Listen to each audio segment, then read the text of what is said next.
Welcome to tricky PSC. അപ്പൊ നമ്മൾ കഴിഞ്ഞ ക്ലാസ്സിൽ ഡിസ്കസ് ചെയ്തിട്ടുണ്ടായിരുന്നത് കമ്പ്യൂട്ടർ സയൻസ് എന്ന ടോപ്പിക്കിലെ ഹാർഡ്വെയർ എന്ന ടോപ്പിക്കാണ്. അതായത് കമ്പ്യൂട്ടറിന്റെ input unit, output unit, memory unit, ഇത്രയും ടോപ്പിക്കാണ് നമ്മൾ കഴിഞ്ഞ ക്ലാസ്സിൽ ഡിസ്കസ് ചെയ്തത്. നിങ്ങൾക്കറിയാം, പ്രിലിമിനറി പരീക്ഷയ്ക്ക് ഇനി വരുന്ന ഡിഗ്രി ലെവൽ ആയാലും ശരി, +2 ലെവൽ ആയാലും ശരി, പ്രിലിമിനറി പരീക്ഷയ്ക്ക് വളരെ പ്രധാനപ്പെട്ട ടോപ്പിക്കാണ് IT എന്ന് പറയുന്നത്. അപ്പൊ നമ്മൾ എല്ലാ കാര്യങ്ങളും പഠിച്ചിട്ട് വേണം പരീക്ഷയ്ക്ക് പോവാൻ. ഇന്ന് നമ്മൾ ഡിസ്കസ് ചെയ്യാൻ പോകുന്ന ടോപ്പിക് എന്ന് പറയുന്നത് സോഫ്റ്റ്വെയർ ആണ്. സോഫ്റ്റ്വെയർ എന്ന് പറയുമ്പോൾ കുറച്ച് പ്രോഗ്രാംസും പ്രോഗ്രാമിംഗ് ലാംഗ്വേജസും അത്തരം കാര്യങ്ങളൊക്കെയാണ് ഇന്ന് നമ്മൾ ഡിസ്കസ് ചെയ്യുന്നത്. അപ്പൊ നമുക്ക് നേരെ ക്ലാസ്സിലേക്ക് പോവാം. ഓക്കെ, അപ്പോ എന്താണ് സോഫ്റ്റ്വെയർ, എന്താണ് ഹാർഡ്വെയർ? ഇതാണ് നമ്മൾ ആദ്യം മനസ്സിലാക്കേണ്ടത്. എന്താണ് ഹാർഡ്വെയർ എന്ന് പറഞ്ഞാൽ, സിമ്പിൾ ആയിട്ട് പറഞ്ഞാല് നമുക്ക് ടച്ച് ചെയ്യാൻ പറ്റുന്ന എല്ലാ കമ്പ്യൂട്ടർ പാർട്സും എന്താണ് ഹാർഡ്വെയർ. ഇപ്പൊ കമ്പ്യൂട്ടറിന്റെ ഭാഗങ്ങളാണ് കീബോർഡ്, മൗസ് എന്നൊക്കെ പറയുന്നത് അല്ലെ. ഇതൊക്കെ നമുക്ക് ടച്ച് ചെയ്യാൻ പറ്റുന്നുണ്ടല്ലോ. അപ്പൊ അതെല്ലാം എന്താണ്? ഹാർഡ്വെയർ ആണ്. നമുക്ക് ടച്ച് ചെയ്യാൻ പറ്റാത്തതാണ് എന്തെന്ന് പറയുന്നത്? സോഫ്റ്റ്വെയർ എന്ന് പറയുന്നത്. അപ്പോ ഒരു പ്രവർത്തനം ചെയ്യണം എന്നുണ്ടെങ്കിൽ ആ പ്രവർത്തനം എന്തൊക്കെയാണ് ആ പ്രവർത്തനത്തിന് വേണ്ടത് എന്നുള്ള കാര്യങ്ങളുടെ, അല്ലെങ്കിൽ അത്തരം നിർദ്ദേശങ്ങളുടെ, ഇൻസ്ട്രക്ഷൻസിന്റെ ഒരു കൂട്ടത്തെയാണ് നമ്മൾ എന്തു പറയുന്നത്? സോഫ്റ്റ്വെയർ എന്ന് പറയുന്നത്. അപ്പൊ സോഫ്റ്റ്വെയർ എന്ന് പറഞ്ഞു കഴിഞ്ഞാൽ എന്താണ്? അതൊരു ഉപകരണമല്ല, നമുക്ക് ടച്ച് ചെയ്യാനൊന്നും പറ്റത്തില്ല. സോഫ്റ്റ്വെയർ എന്ന് പറയുന്നത് ഒരു സെറ്റ് ഓഫ് ഇൻസ്ട്രക്ഷൻസ് ആണ്, അല്ലെങ്കിൽ നിർദ്ദേശങ്ങളുടെ ഒരു കൂട്ടമാണ് എന്തെന്ന് പറയുന്നത്? സോഫ്റ്റ്വെയർ എന്ന് പറയുന്നത്. ഇപ്പൊ വളരെ വളരെ സിമ്പിൾ ആയിട്ട് പറയുകയാണെങ്കിൽ, നമ്മളിപ്പോ ഒരു ഷോപ്പിൽ പോകുന്നു. അപ്പൊ ഷോപ്പിൽ പോയി നമ്മളൊരു സാധനം വാങ്ങുന്നു, ഒന്നോ രണ്ടോ സാധനങ്ങൾ വാങ്ങുന്നു. വാങ്ങിക്കഴിയുമ്പോൾ നമുക്ക് അവര് കമ്പ്യൂട്ടറിൽ ബില്ല് അടിച്ചു തരും അല്ലെ. നമ്മൾ വാങ്ങിയ സാധനത്തിന്റെ ജസ്റ്റ് പ്രൈസ് ഒക്കെ ഒന്ന് സ്കാൻ ചെയ്ത ശേഷം നമുക്ക് ബില്ല് അടിച്ചു തരും അല്ലെ. അപ്പൊ അവിടെ നടക്കുന്ന കാര്യങ്ങള് എല്ലാം എന്തൊക്കെയാണ് നടക്കേണ്ടത് എന്നുള്ള കാര്യങ്ങളെല്ലാം വെച്ചുകൊണ്ട് ഒരു സോഫ്റ്റ്വെയർ ആണ് ആ കമ്പ്യൂട്ടറിനകത്ത് ഉള്ളത്. അപ്പൊ സോഫ്റ്റ്വെയർ ഉള്ളത് കൊണ്ടാണ് അത്രയും പെട്ടെന്ന് കാര്യങ്ങളൊക്കെ നടക്കുന്നത്. അപ്പൊ എന്തൊക്കെയാണ് അവിടെ നടക്കുന്നത് എന്ന് മുൻകൂട്ടി സെറ്റ് ചെയ്ത് വെച്ചിരിക്കുകയാണ് അല്ലെ. സോഫ്റ്റ്വെയർ ഉണ്ടാക്കി വെച്ചിരിക്കുകയാണ്. അപ്പൊ അതാണ് ശരിക്കും എന്തെന്ന് പറയുന്നത്? ഒരു സോഫ്റ്റ്വെയർ എന്ന് പറയുന്നത്. സെറ്റ് ഓഫ് ഇൻസ്ട്രക്ഷൻസിനെയാണ് നമ്മൾ എന്തെന്ന് പറയുന്നത്? സോഫ്റ്റ്വെയർ എന്ന് പറയുന്നത്. ഓക്കെ, അപ്പൊ സോഫ്റ്റ്വെയർ തയ്യാറാക്കിയിരിക്കുന്നത് എന്താണ്? പ്രോഗ്രാമുകളാണ്. സോഫ്റ്റ്വെയറിന്റെ പുറകിൽ എന്താണുള്ളത്? പ്രോഗ്രാമുകളാണ്. അതായത് ഇങ്ങനെ എഴുതി വെച്ചിരിക്കുന്ന ഇൻസ്ട്രക്ഷൻസ് ഇങ്ങനെ ലിസ്റ്റ് ചെയ്ത് വെച്ചിരിക്കുന്നതിന് നമ്മൾ എന്ത് പറയും? പ്രോഗ്രാമുകൾ എന്നാണ് പറയുന്നത്. അപ്പൊ ഈ പ്രോഗ്രാമുകൾ എഴുതാൻ വേണ്ടി പല ഭാഷകൾ ഉപയോഗിച്ചിട്ടുണ്ട് അല്ലെ. നമ്മുടെ ഇംഗ്ലീഷ്, ഹിന്ദി അങ്ങനെയൊക്കെ പറയുന്ന പോലെ തന്നെ പ്രോഗ്രാമിംഗ് ലാംഗ്വേജസ് ഉണ്ട്. പ്രോഗ്രാമിംഗ് ലാംഗ്വേജസ് എന്തുണ്ട്? വേറെ തന്നെ ഉണ്ട്. ഈ പ്രോഗ്രാമിംഗ് ലാംഗ്വേജസ് ഉപയോഗിച്ചിട്ടാണ് നമ്മൾ പ്രോഗ്രാംസ് എഴുതുന്നത്. ഇത്തരം പ്രോഗ്രാംസ് തയ്യാറാക്കുന്നവരെ നമ്മൾ എന്ത് പറയും? പ്രോഗ്രാമർ എന്നാണ് പറയുന്നത്. അപ്പൊ ഇതിലേക്കൊക്കെ നമുക്ക് വരാം. അതിനു മുമ്പ് നമുക്ക് ആദ്യം സോഫ്റ്റ്വെയറിന്റെ ടൈപ്പ് ഓഫ് സോഫ്റ്റ്വെയർസ് പഠിക്കാം. വളരെ പ്രധാനപ്പെട്ട ഒരു ഭാഗമാണ്, ശ്രദ്ധിച്ചിരിക്കുക. നമ്മൾ പഠിക്കാൻ പോകുന്നത് സോഫ്റ്റ്വെയർ ആണ്. സോഫ്റ്റ്വെയറിന്റെ ടൈപ്പ് ഓഫ് സോഫ്റ്റ്വെയർസ് ആണ് നമ്മൾ ഡിസ്കസ് ചെയ്തത്. അപ്പൊ സോഫ്റ്റ്വെയറിനെ നമുക്ക് ബ്രോഡ്ലി എത്രയായിട്ട് തിരിക്കാം? 3 ആയിട്ടാണ് ഞാൻ തിരിച്ചിരിക്കുന്നത് കേട്ടോ. സോഫ്റ്റ്വെയറിനെ നമ്മൾ ബ്രോഡ്ലി എത്രയായിട്ടാണ് തിരിച്ചിരിക്കുന്നത്? 3 ആയിട്ടാണ് തിരിച്ചിരിക്കുന്നത്. ഒന്നാമത്തെ സോഫ്റ്റ്വെയർ ടൈപ്പ് എന്ന് പറയുന്നത് സിസ്റ്റം സോഫ്റ്റ്വെയർ ആണ്. ഏതാണ്? System software. അടുത്തതാണ് യൂട്ടിലിറ്റി സോഫ്റ്റ്വെയർ എന്ന് പറയുന്നത്. സിസ്റ്റം സോഫ്റ്റ്വെയർ, രണ്ടാമത്തേതാണ് യൂട്ടിലിറ്റി സോഫ്റ്റ്വെയർ, ആൻഡ് അടുത്തതാണ് ഏതെന്ന് പറയുന്നത്? ആപ്ലിക്കേഷൻ സോഫ്റ്റ്വെയർ എന്ന് പറയുന്നത്. ഇങ്ങനെ നമുക്ക് സോഫ്റ്റ്വെയറിനെ എത്രയായിട്ട് തിരിക്കാം? 3 ആയിട്ടാണ് തിരിച്ചിരിക്കുന്നത്. System software, utility software, application software. ഇനി എന്താണ് ഓരോന്നും നോക്കാം. ആദ്യം നമ്മൾ പറയുന്നത് സിസ്റ്റം സോഫ്റ്റ്വെയർ ആണ്. സിസ്റ്റം സോഫ്റ്റ്വെയർ എന്ന് പറഞ്ഞു കഴിഞ്ഞാൽ ഒരു കമ്പ്യൂട്ടറിന്റെ എല്ലാ പ്രവർത്തനങ്ങളെയും കൺട്രോൾ ചെയ്യുന്ന ഒരു സോഫ്റ്റ്വെയർ ആണ് സിസ്റ്റം സോഫ്റ്റ്വെയർ. പ്രധാനമായും കമ്പ്യൂട്ടറിലെ എല്ലാ ഹാർഡ്വെയർ കമ്പോണന്റുകളുടെയും പ്രവർത്തനത്തെ കൺട്രോൾ ചെയ്യുന്ന സോഫ്റ്റ്വെയർ ആണ് സിസ്റ്റം സോഫ്റ്റ്വെയർ. അപ്പൊ കമ്പ്യൂട്ടറിന്റെ ഒരു പ്രവർത്തനത്തിന്റെ അടിസ്ഥാനം എന്ന് പറയുന്നത് ഈ സിസ്റ്റം സോഫ്റ്റ്വെയർ ആണ്. സിസ്റ്റം സോഫ്റ്റ്വെയറിന്റെ ഏറ്റവും ബെസ്റ്റ് എക്സാമ്പിൾ ആണ് ഇതെന്ന് പറയുന്നത് നമ്മുടെ OS അഥവാ ഓപ്പറേറ്റിംഗ് സിസ്റ്റം എന്ന് പറയുന്നത്. ഓക്കെ, സിസ്റ്റം സോഫ്റ്റ്വെയറിന്റെ ഉദാഹരണമാണ് ഓപ്പറേറ്റിംഗ് സിസ്റ്റം. ഒരു കമ്പ്യൂട്ടർ എന്ന് പറഞ്ഞാല് ഏറ്റവും പ്രധാനപ്പെട്ടതെന്ന് പറയുന്നത് OS ആണ്, ഓപ്പറേറ്റിംഗ് സിസ്റ്റം എന്ന് പറയുന്നത്. ഇപ്പൊ പ്രീവിയസ് ചോദിച്ചിട്ടുണ്ട് ഓപ്പറേറ്റിംഗ് സിസ്റ്റം എന്ത് തരം സോഫ്റ്റ്വെയർ ആണെന്ന്. എന്താണ്? സിസ്റ്റം സോഫ്റ്റ്വെയർ ആണ്. ഓപ്പറേറ്റിംഗ് സിസ്റ്റം എന്ന് പറയുന്നത് സിസ്റ്റം സോഫ്റ്റ്വെയറിന് ഉദാഹരണമാണ്. ക്ലിയർ ആണല്ലോ. മറ്റൊരു സിസ്റ്റം സോഫ്റ്റ്വെയർ ആണ് ഡിവൈസ് ഡ്രൈവർ എന്ന് പറയുന്നത്. ഈ പേര് ഓർത്തു വെക്കണം, കാരണം ഓപ്പറേറ്റിംഗ് സിസ്റ്റം ഒരു സിസ്റ്റം സോഫ്റ്റ്വെയർ ആണെന്ന് എല്ലാവർക്കും അറിയാം. ഡിവൈസ് ഡ്രൈവർ ആണ് മറ്റൊരു സിസ്റ്റം സോഫ്റ്റ്വെയർ എന്ന് പറയുന്നത്. സിസ്റ്റം സോഫ്റ്റ്വെയറിന്റെ മറ്റൊരു എക്സാമ്പിൾ ആണ് ഡിവൈസ് ഡ്രൈവർ. നമ്മൾ സോഫ്റ്റ്വെയറിന്റെ ഒരു ടൈപ്പ് ആയിട്ടാണ് യൂട്ടിലിറ്റി സോഫ്റ്റ്വെയർ പഠിക്കുന്നത്. യൂട്ടിലിറ്റി സോഫ്റ്റ്വെയർ ഒരു സിസ്റ്റം സോഫ്റ്റ്വെയർ കൂടിയാണ് എന്ന കാര്യം ഓർത്തു വെക്കണം. സിസ്റ്റം സോഫ്റ്റ്വെയറിന്റെ മറ്റൊരു എക്സാമ്പിൾ ആണ് യൂട്ടിലിറ്റി സോഫ്റ്റ്വെയർ. അപ്പൊ ഈ 3 എക്സാമ്പിളുകൾ ഓർത്തു വെക്കണം കേട്ടോ. Operating system, device driver, utility software. ഇത് 3ഉം എന്തിന് ഉദാഹരണമാണ്? സിസ്റ്റം സോഫ്റ്റ്വെയറിന് ഉദാഹരണമാണ്. ഇനി നമ്മൾ പോകുന്നത് യൂട്ടിലിറ്റി സോഫ്റ്റ്വെയറിലാണ്. എന്താണ് യൂട്ടിലിറ്റി സോഫ്റ്റ്വെയർ? അതായത് കമ്പ്യൂട്ടറിനകത്ത് ചില ബേസിക് ആയിട്ടുള്ള ഓപ്പറേഷൻസ് ഉണ്ടാകും. ഓക്കെ, അത്തരം ഓപ്പറേഷൻസ് ചെയ്യാനാണ് നമ്മൾ യൂട്ടിലിറ്റി സോഫ്റ്റ്വെയർ ഉപയോഗിക്കുന്നത്. വളരെ സിമ്പിൾ ആയിട്ട് പറയുകയാണെങ്കിൽ നമ്മുടെ കമ്പ്യൂട്ടറിൽ വളരെ ബേസിക് ആയിട്ടുള്ള ഒരു ഓപ്പറേഷൻ ആണ് നമ്മൾ പാസ്വേഡ് ചേഞ്ച് ചെയ്യുന്നത്, അല്ലെ? അപ്പൊ പാസ്വേഡ് ചേഞ്ച് ചെയ്യണമെന്നുണ്ടെങ്കിൽ നമ്മൾ വേറൊരു ആപ്പ് ഇൻസ്റ്റാൾ ചെയ്യേണ്ട ആവശ്യമൊന്നുമില്ലല്ലോ. അത് ഓൾറെഡി നമ്മുടെ കമ്പ്യൂട്ടറിൽ ഉണ്ടാവുന്ന ഒരു കാര്യമാണ്, അല്ലെ? ഇത്തരം ബേസിക് ആയിട്ടുള്ള കാര്യങ്ങൾ ചെയ്യുന്നതിനെയാണ് നമ്മൾ യൂട്ടിലിറ്റി സോഫ്റ്റ്വെയർ ഉപയോഗിക്കുന്നത്. ഫോർ എക്സാമ്പിൾ പറയുകയാണെങ്കിൽ നമ്മുടെ കമ്പ്യൂട്ടറിനകത്ത് നമ്മൾ എന്തെങ്കിലും സാധനങ്ങൾ ഡിലീറ്റ് ചെയ്യുന്നത് അതൊരു യൂട്ടിലിറ്റി സോഫ്റ്റ്വെയർ ആണ്. അതുപോലെ എന്തെങ്കിലും കാര്യങ്ങൾ സോർട്ട് ചെയ്യാറില്ലേ, അപ്പൊ ഡിലീറ്റിംഗ്, അതുപോലെ തന്നെ സോർട്ടിങ്, അതുപോലെ പാസ്വേഡ് ചേഞ്ച്, ഇത്തരം കാര്യങ്ങളൊക്കെ എന്താണ്? യൂട്ടിലിറ്റി സോഫ്റ്റ്വെയർ ആണെന്നുള്ള കാര്യം ഓർത്തിരിക്കുക. വളരെ സിമ്പിൾ ആയിട്ടുള്ള ബേസിക് ആയിട്ടുള്ള ഓപ്പറേഷൻസ് ചെയ്യുന്നതാണ് യൂട്ടിലിറ്റി സോഫ്റ്റ്വെയർ കേട്ടോ. ഇനിയും നിങ്ങൾക്ക് മനസ്സിലായിട്ടില്ലെങ്കിൽ ഞാൻ വളരെ സിമ്പിൾ ആയിട്ട് പറയാം. നമ്മളിപ്പോ ഒരു മൊബൈൽ നമ്മൾ മേടിച്ചു കഴിഞ്ഞാല് ആ മൊബൈലിനകത്ത് ചില കാര്യങ്ങൾ ഓൾറെഡി ഉണ്ടാവില്ലേ? ഫോർ എക്സാമ്പിൾ പറയുകയാണെങ്കിൽ കാൽക്കുലേറ്റർ. മൊബൈലിനകത്ത് നമ്മൾ ഏതൊരു മൊബൈൽ വാങ്ങിക്കഴിഞ്ഞാലും അതിനകത്ത് എന്തുണ്ട്? കാൽക്കുലേറ്റർ ഉണ്ട്. നമ്മൾ പിന്നെ പോയി പ്ലേ സ്റ്റോറിൽ പോയി കാൽക്കുലേറ്റർ ഇൻസ്റ്റാൾ ചെയ്യേണ്ട ആവശ്യമൊന്നുമില്ലല്ലോ. അപ്പൊ ബേസിക് ആയിട്ടുള്ള ഓപ്പറേഷൻസ് ചെയ്യാനുള്ള സാധനം അതിൽ ഓൾറെഡി ഉണ്ട്. അങ്ങനെയുള്ള ബേസിക് ഓപ്പറേഷൻസ് ചെയ്യാനുള്ള സോഫ്റ്റ്വെയർ ആണ് എന്തെന്ന് പറയുന്നത്? യൂട്ടിലിറ്റി സോഫ്റ്റ്വെയർ എന്ന് പറയുന്നത്.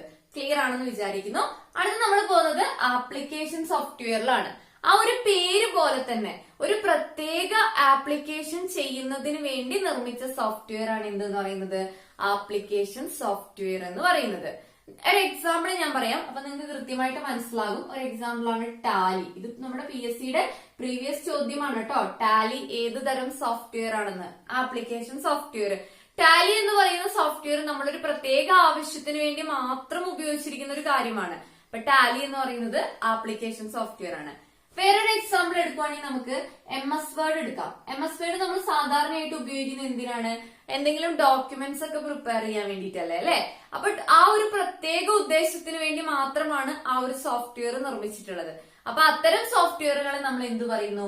ആപ്ലിക്കേഷൻ സോഫ്റ്റ്വെയർ എന്ന് പറയുന്നു. എക്സാമ്പിൾ ഓർത്തു വെക്കുക, ടാലിയും MS വേർഡുമാണ് ആപ്ലിക്കേഷൻ സോഫ്റ്റ്വെയറിന് ഉദാഹരണം. അപ്പൊ ഒന്നുകൂടി ഒന്ന് നോക്കിക്കോളൂ. സോഫ്റ്റ്വെയർ നമ്മൾ ബ്രോഡ്ലി 3ആയിട്ടാണ് തിരിച്ചിട്ടുള്ളത്: system software, utility software, application software. System സോഫ്റ്റ്വെയറിന് എക്സാമ്പിൾ ആണ് operating system, device driver, utility software. Utility സോഫ്റ്റ്വെയറിന് എക്സാമ്പിൾസ് ആണ് സോർട്ടിംഗ്, ഡിലീറ്റിംഗ്, പാസ്വേഡ് ചേഞ്ച്, ഇതൊക്കെ. ആപ്ലിക്കേഷൻ സോഫ്റ്റ്വെയറിന് ഉദാഹരണമാണ് ടാലി ആൻഡ് MS വേർഡ്. ഇത് വളരെ ഇമ്പോർട്ടന്റ് ആണ്. ഇവിടുന്ന് ഇവിടുന്നൊക്കെ PSC പ്രീവിയസ് ഇയർ ക്വസ്റ്റ്യൻസ് ചോദിച്ചിട്ടുണ്ട്. അതുകൊണ്ട് വളരെ ഇമ്പോർട്ടന്റ് ആണ്. ഓക്കെ, ഇനി നമ്മൾ ഇവിടെ പഠിക്കാൻ പോകുന്ന ഒരു കാര്യം എന്ന് പറഞ്ഞു കഴിഞ്ഞാൽ മറ്റൊരു ടേം ആണ് ഫ്രീ സോഫ്റ്റ്വെയർ എന്ന് പറയുന്നത്. അത് വളരെ പ്രധാനമാണ് കേട്ടോ പരീക്ഷയെ സംബന്ധിച്ചിടത്തോളം. അപ്പൊ നമുക്കിനി അത് എന്താണെന്ന് ഒന്ന് നോക്കാം. ഓക്കെ, ഫ്രീ സോഫ്റ്റ്വെയർ അല്ലെങ്കിൽ നമുക്ക് എന്ത് പറയാം? സ്വതന്ത്ര സോഫ്റ്റ്വെയർ എന്ന് പറയാം കേട്ടോ. ഫ്രീ സോഫ്റ്റ്വെയർ അഥവാ സ്വതന്ത്ര സോഫ്റ്റ്വെയർ എന്ന് പറയാം. ഇപ്പൊ പരീക്ഷയ്ക്ക് ചോദിക്കുന്ന ഒരു ഭാഗമാണ്, ശ്രദ്ധിക്കുക. സ്വതന്ത്ര സോഫ്റ്റ്വെയർ സിസ്റ്റത്തിന്റെ പിതാവ് എന്നറിയപ്പെടുന്നത് റിച്ചാർഡ് സ്റ്റാൾമാൻ ആണ്. ഓക്കെ, ഈ ഒരു പേര് വളരെ ഇമ്പോർട്ടന്റ് ആണ്. റിച്ചാർഡ് സ്റ്റാൾമാൻ ആണ് സ്വതന്ത്ര സോഫ്റ്റ്വെയർ സിസ്റ്റത്തിന്റെ പിതാവ്. Founder of free software system എന്ന് പറയുന്നത് എന്താണ്? Richard Stallman. സ്വതന്ത്ര സോഫ്റ്റ്വെയർ സിസ്റ്റത്തിന്റെ പിതാവ് ആരാണ്? Richard Stallman. 1985 ഈ ഒരു സ്വതന്ത്ര സോഫ്റ്റ്വെയർ എന്ന് പറയുന്ന സംഭവം വരുന്നത്. റിച്ചാർഡ് സ്റ്റാൾമാൻ 1985 ഈ ഒരു സ്വതന്ത്ര സോഫ്റ്റ്വെയർ എന്ന് പറയുന്ന കാര്യം ഫൗണ്ട് ചെയ്യുന്നത്. ക്ലിയർ ആണല്ലോ? ഓക്കെ, എന്താണ് സ്വതന്ത്ര സോഫ്റ്റ്വെയർ എന്ന് പറഞ്ഞാൽ നമ്മുടെ ആവശ്യാനുസരണം മാറ്റങ്ങൾ വരുത്താൻ കഴിയുന്ന സോഫ്റ്റ്വെയറിനെയാണ് നമ്മൾ സ്വതന്ത്ര സോഫ്റ്റ്വെയർ എന്ന് പറയുന്നത്. ഓക്കെ, ചില സോഫ്റ്റ്വെയറിൽ നമുക്ക് ഒരു മാറ്റവും വരുത്താൻ പറ്റില്ല. എങ്ങനെയാണോ അതുള്ളത് അതിനനുസരിച്ച് മാത്രമേ നമുക്ക് ഉപയോഗിക്കാൻ പറ്റുള്ളൂ. എന്നാൽ സ്വതന്ത്ര സോഫ്റ്റ്വെയർസ് നമുക്ക് നമ്മുടെ യുക്തിക്കനുസരിച്ച് നമുക്ക് അതിൽ മാറ്റങ്ങൾ വരുത്താൻ പറ്റും. അത്തരം സോഫ്റ്റ്വെയറുകളെയാണ് നമ്മൾ സ്വതന്ത്ര സോഫ്റ്റ്വെയർ. സ്വതന്ത്രമായിട്ട് നമുക്ക് എന്തും ചെയ്യാം.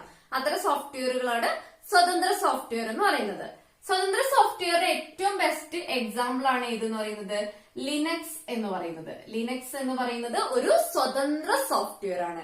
ലിനക്സ് എന്ന് പറയുന്നത് ഒരു സ്വതന്ത്ര സോഫ്റ്റ്വെയർ ആണ്. വളരെ ഇമ്പോർട്ടന്റ് ആണ് കേട്ടോ. ലിനക്സ് കണ്ടുപിടിച്ചത്, ലിനക്സ് എന്ന സ്വതന്ത്ര സോഫ്റ്റ്വെയർ വികസിപ്പിച്ചെടുത്തത് ലിനസ് ടോർവാൾഡ് എന്ന് പറയുന്ന ശാസ്ത്രജ്ഞനാണ്. ലിനസ് ടോർവാൾഡ് എന്ന് പറയുന്ന ശാസ്ത്രജ്ഞനാണ് ലിനക്സ് എന്ന് പറയുന്ന ഈ ഒരു സോഫ്റ്റ്വെയർ, ഈ ഒരു സ്വതന്ത്ര സോഫ്റ്റ്വെയർ വികസിപ്പിച്ചെടുത്തത് ആരാണ്? ലിനസ് ടോർവാൾഡ് ആണ്. ലിനക്സുമായി ബന്ധപ്പെട്ട് PSC ചോദിക്കുന്ന മറ്റൊരു ചോദ്യം, ലിനക്സിന്റെ ലോഗോ എന്ന് പറയുന്നത് ഏത് പക്ഷിയാണെന്ന് ചോദിക്കാം. ടക്സ് എന്ന് പറയുന്ന പെൻഗ്വിൻ ആണ്. വളരെ ഇമ്പോർട്ടന്റ് ആണ്. ടെക്സ് എന്ന് പറയുന്ന പെൻഗ്വിൻ ആണ് ലിനക്സിന്റെ ലോഗോയിൽ കാണുന്ന പക്ഷി എന്ന് പറയുന്നത്. അപ്പൊ ഒന്നുകൂടി ശ്രദ്ധിക്കുക, ഫ്രീ സോഫ്റ്റ്വെയർ സിസ്റ്റം അഥവാ സ്വതന്ത്ര സോഫ്റ്റ്വെയറിന്റെ പിതാവ് റിച്ചാർഡ് സ്റ്റാൾമാൻ. 1985 റിച്ചാർഡ് സ്റ്റോൾമാൻ സ്വതന്ത്ര സോഫ്റ്റ്വെയർ സിസ്റ്റം കൊണ്ടുവരുന്നത്. സ്വതന്ത്ര സോഫ്റ്റ്വെയറിന് ഉദാഹരണമാണ് ലിനക്സ്. ലിനസ് ടോർവാൾഡ് എന്ന് പറയുന്ന ഒരു സയന്റിസ്റ്റ് ആണ് ഈ ഒരു ലിനക്സ് എന്ന് പറയുന്ന സോഫ്റ്റ്വെയർ വികസിപ്പിച്ചെടുത്തത്. ലിനക്സ് സോഫ്റ്റ്വെയറിന്റെ ലോഗോയിൽ കാണപ്പെടുന്ന പക്ഷി ടക്സ് എന്ന പെൻഗ്വിൻ ആണ്. ഇത്രയും കാര്യങ്ങൾ ഓർത്തു വെക്കുക. അപ്പൊ നമ്മൾ പറഞ്ഞു സിസ്റ്റം സോഫ്റ്റ്വെയർ പഠിച്ചപ്പോ സിസ്റ്റം സോഫ്റ്റ്വെയറിന്റെ ഉദാഹരണമാണ് ഏതെന്ന് പറയുന്നത് ഓപ്പറേറ്റിംഗ് സിസ്റ്റം എന്ന് പറയുന്നത്. അപ്പൊ ഇനി ഓപ്പറേറ്റിംഗ് സിസ്റ്റം വളരെ പ്രധാനപ്പെട്ട ഒരു ടോപ്പിക് ആണ്.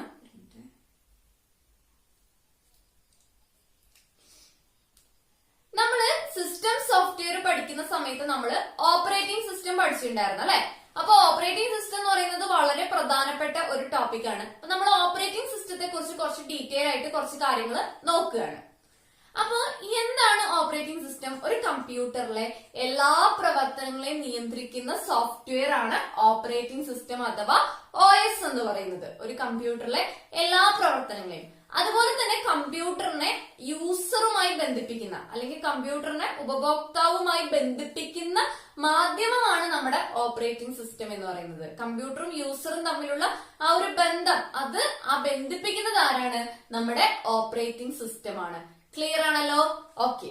ഇനി പലതരത്തിലുള്ള ഓപ്പറേറ്റിംഗ് സിസ്റ്റംസ് ആണ് നമ്മൾ പറയാൻ പോകുന്നത്. നിങ്ങൾ കേട്ടിട്ടുള്ളത് തന്നെയാണ്.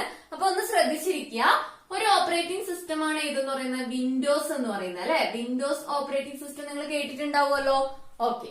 വിൻഡോസ് ഓപ്പറേറ്റിംഗ് സിസ്റ്റം വികസിപ്പിച്ചെടുത്തത് മൈക്രോസോഫ്റ്റ് കമ്പനിയാണ്. വിൻഡോസ് ഓപ്പറേറ്റിംഗ് സിസ്റ്റം വികസിപ്പിച്ചെടുത്ത കമ്പനിയാണ് മൈക്രോസോഫ്റ്റ്. ഇവിടെ പഠിക്കുക, മൈക്രോസോഫ്റ്റിന്റെ സ്ഥാപകരാരൊക്കെയാണ്. വളരെ പ്രധാനപ്പെട്ട കാര്യമാണ്. മൈക്രോസോഫ്റ്റിന്റെ സ്ഥാപകർ എന്ന് പറയുന്നത് Bill Gates and Paul Allen ആണ്. രണ്ട് വ്യക്തികളാണ്, Bill Gates and Paul Allen. Bill Gates നിങ്ങൾക്ക് ഫെമിലിയർ ആയിരിക്കും. പ്ലസ് ആരാണ്? Paul Allen. ഇവർ രണ്ടുപേരുമാണ് മൈക്രോസോഫ്റ്റിന്റെ സ്ഥാപകർ. മൈക്രോസോഫ്റ്റ് വികസിപ്പിച്ചെടുത്ത ഒരു ഓപ്പറേറ്റിംഗ് സിസ്റ്റം ആണ് ഏതെന്ന് പറയുന്നത് വിൻഡോസ് ഓപ്പറേറ്റിംഗ് സിസ്റ്റം എന്ന് പറയുന്നത്. ചോദിക്കാൻ സാധ്യതയുണ്ട്. വിൻഡോസ് ഓപ്പറേറ്റിംഗ് സിസ്റ്റം വികസിപ്പിച്ചെടുത്ത കമ്പനി ഏതാണ്? മൈക്രോസോഫ്റ്റ് ആണ്. മൈക്രോസോഫ്റ്റിന്റെ സ്ഥാപകർ ബിൽ ഗേറ്റ്സും പോൾ അലനുമാണ്. ഇനി വിൻഡോസ് ഓപ്പറേറ്റിംഗ് സിസ്റ്റത്തിന്റെ ആദ്യ പതിപ്പ് എന്ന് പറയുന്നത് വിൻഡോസ് 1 ആണ് കേട്ടോ. വിൻഡോസ് 1 ആണ്. വിൻഡോസ് ഓപ്പറേറ്റിംഗ് സിസ്റ്റത്തിന്റെ ആദ്യ പതിപ്പ് എന്ന് പറയുന്നത് വിൻഡോസ് 1 ആണ്. വിൻഡോസിന്റെ ലേറ്റസ്റ്റ് ആയിട്ടുള്ള ഒരു പതിപ്പാണ് ഏതെന്ന് പറയുന്നത് വിൻഡോസ് 10 എന്ന് പറയുന്നത്. ഇപ്പൊ എല്ലാവരുടെ സിസ്റ്റത്തിലൊക്കെ വിൻഡോസ് 10 ആണ് പറയുന്നത് കേട്ടോ. അപ്പൊ വിൻഡോസിന്റെ ഏറ്റവും പുതിയ പതിപ്പാണ് ഏതെന്ന് പറയുന്നത് വിൻഡോസ് 10 ആണ്. നമ്മുടെ ശാസ്ത്രം അനുദിനം വർദ്ധിച്ചുകൊണ്ടിരിക്കുകയാണ്. അപ്പൊ ഉടൻ തന്നെ വിൻഡോസ് 11 നമുക്ക് കേൾക്കാം. ഇപ്പൊ ഓർത്ത് വയ്ക്കുക, വിൻഡോസ് 10 ആണ് ഇപ്പൊ എല്ലാവരും ഉപയോഗിക്കുന്നത്. ക്ലിയർ ആണല്ലോ? അപ്പൊ ഒരു ഓപ്പറേറ്റിംഗ് സിസ്റ്റം ആണ് വിൻഡോസ്. മൈക്രോസോഫ്റ്റ് ആണ് വികസിപ്പിച്ചത്. മൈക്രോസോഫ്റ്റിന്റെ സ്ഥാപകർ ബിൽ ഗേറ്റ്സും പോൾ അലനുമാണ്. ആദ്യത്തെ വിൻഡോസ് ഓപ്പറേറ്റിംഗ് സിസ്റ്റത്തിന്റെ വേർഷൻ ആണ് വിൻഡോസ് 1 എന്ന് പറയുന്നത്. ഇപ്പൊ ലേറ്റസ്റ്റ് ആയിട്ടുള്ളതാണ് വിൻഡോസ് 10 വേർഷൻ എന്ന് പറയുന്നത്. ക്ലിയർ ആണല്ലോ? ഓക്കെ.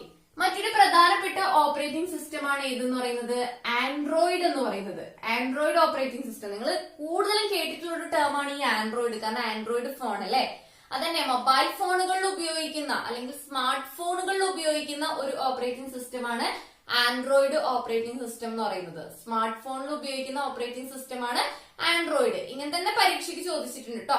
താഴെ പറയുന്നവയിൽ സ്മാർട്ട് ഫോണുകളിൽ ഉപയോഗിക്കുന്ന ഓപ്പറേറ്റിംഗ് സിസ്റ്റം ഏത്? ഉത്തരം ആൻഡ്രോയിഡ് ആണ്. ഓക്കെ. ആൻഡ്രോയിഡ് ഓപ്പറേറ്റിംഗ് സിസ്റ്റം വികസിപ്പിച്ച കമ്പനി ഏതാണ്? ഇത് പലർക്കും അറിയില്ല. ഗൂഗിൾ ആണ് കേട്ടോ. ഗൂഗിൾ ആണ് ആൻഡ്രോയിഡ് ഓപ്പറേറ്റിംഗ് സിസ്റ്റം വികസിപ്പിച്ചെടുത്ത കമ്പനി ഏതാണ്? ഗൂഗിൾ ആണ്. ഗൂഗിൾ കമ്പനിയാണ് ആൻഡ്രോയിഡ് ഓപ്പറേറ്റിംഗ് സിസ്റ്റം വികസിപ്പിച്ചെടുത്തത്. ക്ലിയർ ആണല്ലോ? പിന്നെ ആൻഡ്രോയിഡിന്റെ വേർഷൻസ് നിങ്ങൾക്ക് അറിയാം. കാരണം നമ്മുടെ മൊബൈലിൽ സെറ്റിംഗ്സിലൊക്കെ എടുത്ത് നോക്കിക്കഴിഞ്ഞാൽ നമ്മുടെ മൊബൈലിന്റെ വേർഷൻ കാണാൻ പറ്റും അല്ലെ. ആൻഡ്രോയിഡിന്റെ വേർഷൻസ് പഠിക്കാൻ വളരെ സിമ്പിൾ ആണ്. കാരണം എല്ലാം നമ്മുടെ ഫുഡ് ഐറ്റംസിന്റെ പേരാണ്. സാൻഡ്വിച്ച്, അതുപോലെ ജെല്ലി ബീന്, കപ്പ് കേക്ക്, ഇതൊക്കെയാണ് എന്തെന്ന് പറയുന്നത് നമ്മുടെ ആൻഡ്രോയിഡിന്റെ വേർഷൻസ്.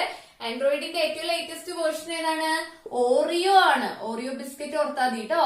ഓറിയോ ആണ് ആൻഡ്രോയിഡിന്റെ ഏറ്റവും ലേറ്റസ്റ്റ് ആയിട്ടുള്ള വേർഷൻ എന്ന് പറയുന്നത്. അപ്പൊ ആൻഡ്രോയിഡ് ഓപ്പറേറ്റിംഗ് സിസ്റ്റം സാധാരണഗതിയിൽ സ്മാർട്ട് ഫോണുകളിൽ ഉപയോഗിക്കുന്ന ഓപ്പറേറ്റിംഗ് സിസ്റ്റം ആണ് ആൻഡ്രോയിഡ്. അത് വികസിപ്പിച്ചെടുത്ത കമ്പനിയാണ് ഗൂഗിൾ എന്ന് പറയുന്നത്. ആൻഡ്രോയിഡിന്റെ ഏറ്റവും ലേറ്റസ്റ്റ് ആയിട്ടുള്ള വേർഷൻ ആണ് ഏതെന്ന് പറയുന്നത് ഓറിയോ എന്ന് പറയുന്നത്. ക്ലിയർ ആണല്ലോ? ഓക്കെ.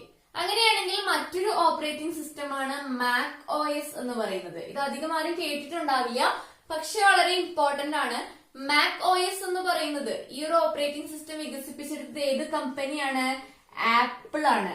ആപ്പിളിന്റെ ഓപ്പറേറ്റിംഗ് സിസ്റ്റം ആണ് ഏതെന്ന് പറയുന്നത് മാക് OS. ചോദിക്കാട്ടോ, വളരെ ഇമ്പോർട്ടന്റ് ആണ്. ആപ്പിളിന്റെ ഓപ്പറേറ്റിംഗ് സിസ്റ്റം ഏതാണ്? മാക് OS ആണ്. ആപ്പിളിന്റെ ഓപ്പറേറ്റിംഗ് സിസ്റ്റം ആണ് ഏതെന്ന് പറയുന്നത് മാക് OS. ഇനി ലോകത്തിലെ ആദ്യത്തെ ചാറ്റ് ഓപ്പറേറ്റിംഗ് സിസ്റ്റം, ലോകത്തിലെ ആദ്യത്തെ ചാറ്റ് ഓപ്പറേറ്റിംഗ് സിസ്റ്റം എന്ന് പറയുന്നത് ഫ്ലോക്ക് OS ആണ്. ഫ്ലോക്ക് OS ആണ് ലോകത്തിലെ ആദ്യത്തെ ചാറ്റ് ഓപ്പറേറ്റിംഗ് സിസ്റ്റം. ചോദിക്കാൻ സാധ്യതയുണ്ട്. ലോകത്തിലെ ആദ്യത്തെ ചാറ്റ് ഓപ്പറേറ്റിംഗ് സിസ്റ്റം ഏതാണ്? ഫ്ലോക്ക് OS ആണ്. കിട്ടിയോ? അപ്പൊ ഒന്നുകൂടി ഒന്ന് നോക്കിക്കോളൂ. ഏറ്റവും പ്രധാനപ്പെട്ട ഓപ്പറേറ്റിംഗ് സിസ്റ്റംസ് ആണ് നമ്മൾ പറഞ്ഞത്. ഏറ്റവും പ്രധാനപ്പെട്ടതാണ് വിൻഡോസ്. മൈക്രോസോഫ്റ്റ് എന്ന കമ്പനിയാണ് വിൻഡോസ് വികസിപ്പിച്ചെടുത്തത്. മൈക്രോസോഫ്റ്റിന്റെ സ്ഥാപകർ ബിൽ ഗേറ്റ്സും പോൾ അലനുമാണ്. വിൻഡോസിന്റെ ആദ്യത്തെ വേർഷൻ വിൻഡോസ് 1 ആണ്. ലേറ്റസ്റ്റ് വേർഷൻ വിൻഡോസ് 10 ആണ്. മറ്റൊന്ന് ആൻഡ്രോയിഡ്. സ്മാർട്ട് ഫോണുകളിലെ ഓപ്പറേറ്റിംഗ് സിസ്റ്റം ഏതാന്ന് വെച്ചാൽ ആൻഡ്രോയിഡ് ഓപ്പറേറ്റിംഗ് സിസ്റ്റം ഗൂഗിൾ കമ്പനിയാണ് വികസിപ്പിച്ചെടുത്തത്. ആൻഡ്രോയിഡിന്റെ ഏറ്റവും ലേറ്റസ്റ്റ് വേർഷൻ ഓറിയോ ആണ് കേട്ടോ. ഇപ്പൊ ഉടൻ മാറും. ഓക്കെ. അപ്പൊ ഇപ്പൊ നമ്മൾ പഠിക്കുന്നത് ഓറിയോ ആണ്, പക്ഷെ ഉടൻ മാറും. നിങ്ങൾ എപ്പോഴും അപ് ടു ഡേറ്റ് ആയിരിക്കണം കേട്ടോ. അപ്ഡേറ്റ് ചെയ്യണം കേട്ടോ. ഓക്കെ. അപ്പൊ മാക് OS എന്ന ഓപ്പറേറ്റിംഗ് സിസ്റ്റം ആപ്പിളിന്റേതാണ്. ലോകത്തിലെ ആദ്യത്തെ ചാറ്റ് ഓപ്പറേറ്റിംഗ് സിസ്റ്റം എന്ന് പറയുന്നത് ഫ്ലോക്ക് OS ആണ്. ഓർത്തു വെക്കുക. ക്ലിയർ ആണല്ലോ? ഓക്കെ. ഒരൊറ്റ ഓപ്പറേറ്റിംഗ് സിസ്റ്റത്തെ കുറിച്ച് പ്രധാനമായും പഠിക്കാനുണ്ട്.